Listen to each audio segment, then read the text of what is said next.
नमस्कार, मैं हूं रवीश कुमार। गाजा सिटी एक बार फिर इस नाम के साथ खबरों में वह तस्वीरें लौट आई हैं जिनमें धूल के बादल हैं, टूटे मकानों के बीच रोते बिलखते लोग हैं और बचाव कर्मी मलबे से लाशें निकाल रहे हैं। इस बार चर्चा है इजराइल के उस कथित कब्जा प्लान की, जो सिर्फ एक सैन्य कार्रवाई नहीं बल्कि पूरे क्षेत्र की राजनीति को हिला सकता है। दोस्तों, बताएंगे हम आपको सब कुछ इस वीडियो में आगे विस्तार से, लेकिन उससे पहले आपको ये वीडियो बिल्कुल अंत तक देखना होगा। वीडियो शुरू करने से पहले आपसे हमारी एक छोटी सी अपील है, वीडियो को लाइक और शेयर कर दीजिए, चैनल को सब्सक्राइब करके घंटी ज़रूर दबा लीजिए और आप हमारी ये वीडियो कहाँ से देख रहे हैं वीडियो के नीचे कमेंट सेक्शन में ज़रूर लिखें। खबर आई कि गाजा सिटी पर कब्जे की योजना सामने आते ही कई मुस्लिम देशों में नाराज़गी की लहर दौड़ गई। तुर्की, ईरान, कतर और यहाँ तक कि इंडोनेशिया तक सबने एक ही स्वर में चेतावनी दी। अगर ऐसा हुआ तो इसे नरसंहार माना जाएगा, और नरसंहार का मतलब है इतिहास में दर्ज होने वाला वह काला अध्याय जिससे कोई देश आसानी से नहीं निकल पाता। आप सोचिए, ये सिर्फ इमारतों पे कब्जा नहीं है, ये एक आबादी पे कब्जा है। लाखों लोग जिनके पास घर नहीं, बिजली नहीं, पीने का पानी नहीं, और अब शायद उनके पास अपनी जमीन भी न बचे। संयुक्त राष्ट्र पहले ही चेतावनी दे चुका है कि गाजा में हालात मानवीय आपदा की आखिरी सीमा पर पहुंच चुके हैं, लेकिन लगता है युद्ध की भाषा में मानवीय शब्द सबसे पहले मारा जाता है। इधर मुस्लिम देशों की नाराजगी सिर्फ बयानबाजी तक सीमित नहीं है, कूटनीतिक हलचलें तेज हैं, इमरजेंसी बैठकें बुलाई जा रही हैं और तेल व व्यापार के हथियार को लेकर दबाव बढ़ाने की तैयारी है। लेकिन क्या ये चेतावनियां युद्ध रोक पाएंगी, या फिर ये वही कहानी होगी जिसमें बड़ी बड़ी बातें कागज पर रह जाती हैं और जमीन पर सिर्फ टैंक और मिसाइलें चलती हैं? इजराइल की तरफ से कहा गया है कि ये उसकी सुरक्षा जरूरत है। सवाल है, क्या किसी की सुरक्षा किसी और के अस्तित्व की कीमत पर खरीदी जा सकती है? इतिहास के पन्नों में कब्जा करने वाले हमेशा ये सोचते हैं कि उनकी कहानी सही है, लेकिन पीढ़ियों बाद वही कहानी अदालत में नहीं, इंसाफ के तराजू पर तौली जाती है। गाजा सिटी पर कब्जे की खबर जैसे ही आई, कई मुस्लिम देशों ने एक सुर में चेतावनी दे डाली, अगर ऐसा हुआ तो इसे नरसंहार माना जाएगा। ये चेतावनी सिर्फ शब्द नहीं बल्कि उन चेहरों की छाया है जिनकी आंखों में धूल और आंसू एक साथ चिपके हुए हैं। इजराइल का दावा है कि ये सुरक्षा अभियान है, लेकिन सवाल ये है, क्या किसी शहर पर कब्जा करने से सुरक्षा आती है या फिर नफरत का पहाड़ और ऊंचा हो जाता है? मुस्लिम देशों ने साफ कहा, अगर गाजा सिटी को तोपों और टैंकों के नीचे दबाने की कोशिश हुई तो नतीजे भयानक होंगे। सऊदी अरब, तुर्की, ईरान सबने इशारा किया कि ये मुद्दा सिर्फ गाजा का नहीं बल्कि पूरी उम्मत का है। गाजा के लोग आज भी मलबे के बीच से अपने बच्चों की कापियां, तस्वीरें और कभी कभी उनके छोटे छोटे जूते निकाल रहे हैं। लेकिन अंतर्राष्ट्रीय मंचों पर बहस अभी भी सैन्य रणनीति और सीमा सुरक्षा की है। संयुक्त राष्ट्र में बयान पढ़े जा रहे हैं, लेकिन जमीन पर बयान नहीं, बम गिर रहे हैं। और इतिहास गवाह है, किसी शहर को मिटाने से उसका किस्सा नहीं मिटता बल्कि वो और गूंजने लगता है। गाजा सिटी पर कब्जा सिर्फ एक सैन्य ऑपरेशन नहीं होगा बल्कि आने वाले वर्षों की नई दुश्मनी का बीज होगा, और ये बीज जमीन में नहीं, लोगों के दिलों में बोया जाएगा।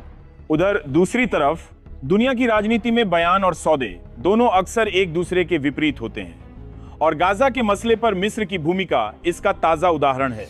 पिछले कई महीनों से मिस्र गाजा के लोगों की हमदर्दी का झंडा उठाए हुए था।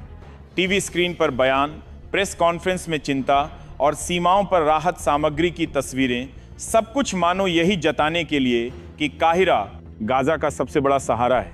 लेकिन अब खबर यह है कि इसी हमदर्दी के पर्दे के पीछे मिस्र और इजराइल के बीच एक बड़ी डील हो गई है। ये डील क्या है, इसका आधिकारिक ब्यौरा तो कागजों में गुप्त है, लेकिन सूत्रों की माने तो इसमें सीमा सुरक्षा से लेकर ऊर्जा के नए प्रोजेक्ट तक सब शामिल है।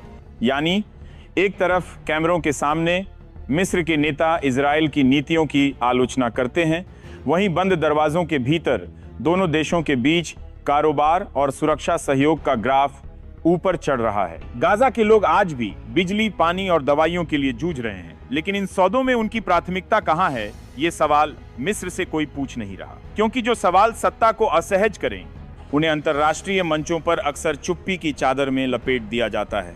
इस पूरे खेल में मिस्र ने एक बार फिर साबित किया कि मध्य पूर्व की राजनीति में हमदर्दी का मतलब जमीन पर राहत कम और कूटनीतिक निवेश ज्यादा होता है। मगर असली कीमत कौन चुका रहा है? गाजा का वो बच्चा जो आज भी सोचता है कि सीमा के उस पार से आने वाला अगला ट्रक उसके लिए दवाई लेकर आएगा, या फिर सिर्फ एक नया समझौता जो हमेशा गाजा के लोगों के साथ खड़े होने का दावा करता रहा है, जिसकी सरहदें और बयान दोनों ही फिलिस्तीन की हमदर्दी में लिपटे हुए नजर आते थे, लेकिन असली खेल पर्दे के पीछे हो रहा था। गाजा के लिए आंसू बहाने वाला मिस्र, वही मिस्र चुपचाप इजराइल के साथ एक बड़ी डील कर चुका है। अब सवाल ये उठता है, क्या ये हमदर्दी थी या सिर्फ एक स्क्रिप्टेड नाटक? कायरा में बैठकर मिस्र की सरकार दुनिया को संदेश देती रही, हम फिलिस्तीन के साथ हैं, हम गाजा के साथ हैं। मगर उसी वक्त मीटिंग रूम के बंद दरवाजों के पीछे इजराइल के साथ आर्थिक और सुरक्षा समझौते की स्याही सूख रही थी। ये डील क्या है? अंदर की खबर ये कहती है कि इसमें सीमा सुरक्षा, गैस सप्लाई और व्यापारिक रास्तों के विस्तार का समझौता शामिल है। मतलब गाजा के बॉर्डर पर तो सख्ती होगी, लेकिन तेल और पैसा दोनों ही आराम से आए जाएंगे। फिर टीवी चैनलों पर मिस्र के एंकर और नेता कहेंगे, हम गाजा के शरणार्थियों की मदद कर रहे हैं, लेकिन जमीन पर सीमा पार करते बच्चे अब भी रोक दिए जाएंगे। और इधर इजराइल को मिलेगा नया बिजनेस पार्टनर जो उसके साथ फोटो खिंचवाने में भी गुरेज नहीं करेगा। असल में ये डील सिर्फ कागज पर नहीं है, ये उस हकीकत की मुहर है कि अब क्षेत्र की राजनीति सिर्फ हमदर्दी और नफरत के नारों से नहीं, बल्कि गैस पाइपलाइन, सुरक्षा ठेकों और डॉलर की गिनती से चल रही है। गाजा के लिए मिस्र का दर्द अब एक राजनीतिक स्क्रिप्ट है जिसकी प्रैक्टिस टीवी स्टूडियो में होती है और जिसका असली क्लाइमैक्स साइनिंग सेरेमनी में होता है, जहां बैकग्राउंड में गाजा के मलबे का शोर नहीं बल्कि बिजनेस डील की ताली बज रही होती है। और आप सोचिए, अगले हफ्ते कोई मिस्री नेता मंच पर खड़ा होकर फिलिस्तीन की कसम खाएगा, तो क्या उस कसम की आवाज में भी डॉलर की खनक सुनाई देगी? क्योंकि इतिहास ने बार बार दिखाया है गाजा के लिए बयान मुफ्त होते हैं, लेकिन डील बहुत महंगी। उधर दोस्तों, लेबनान के दक्षिणी हिस्से में बैठे हिजबुल्लाह के नेता ने बयान दिया है, हमारे लिए हथियार डालना आत्महत्या करने जैसा है। अब सोचिए, एक तरफ दुनिया के बड़े बड़े नेता संयुक्त राष्ट्र से लेकर अरब लीग तक बार बार कह रहे हैं संघर्ष खत्म करो, हथियार छोड़ो, बातचीत करो, और दूसरी तरफ हिजबुल्लाह कह रहा है अगर हथियार छोड़ दिए तो हमारी पहचान ही मर जाएगी। असल में ये बयान सिर्फ एक राजनीतिक ऐलान नहीं है, ये एक तरह का संदेश है अपने समर्थकों को, अपने दुश्मनों को और उन ताकतों को जो इस पूरे वेस्ट एशिया के भूगोल और राजनीति को अपनी जेब में रखना चाहती हैं। आप जरा तस्वीर देखिए, गाजा में युद्ध की आग धधक रही है, इजराइल के ड्रोन और मिसाइलें आसमान को चीर रही हैं, और ऐसे में हिजबुल्लाह कह रहा है कि वो पीछे नहीं हटेगा। उनकी नज़र में हथियार डालना मतलब अपनी ज़मीन, अपना वजूद और शायद अपने लोगों का भविष्य खो देना। लेकिन सवाल ये भी है, क्या ये जिद आने वाले दिनों में सिर्फ लेबनान तक सीमित रहेगी, या फिर ये आग सीरिया, ईरान और इजराइल की सीमाओं से होते हुए एक बड़े युद्ध का रूप ले लेगी? दुनिया भर के न्यूज़ स्टूडियो में बैठकर हम शांति की बातें कर सकते हैं, मगर जिनके लिए बंदूक ही जिंदगी की ढाल है, उनके लिए शांति का मतलब शायद हथियार के बिना जीना नहीं, बल्कि हथियार के साथ ही जीते जी लड़ना है। और यही है इस बयान की असली गूंज, एक वादा, एक चेतावनी और एक खतरा जो आने वाले वक्त की कहानी लिख सकता है।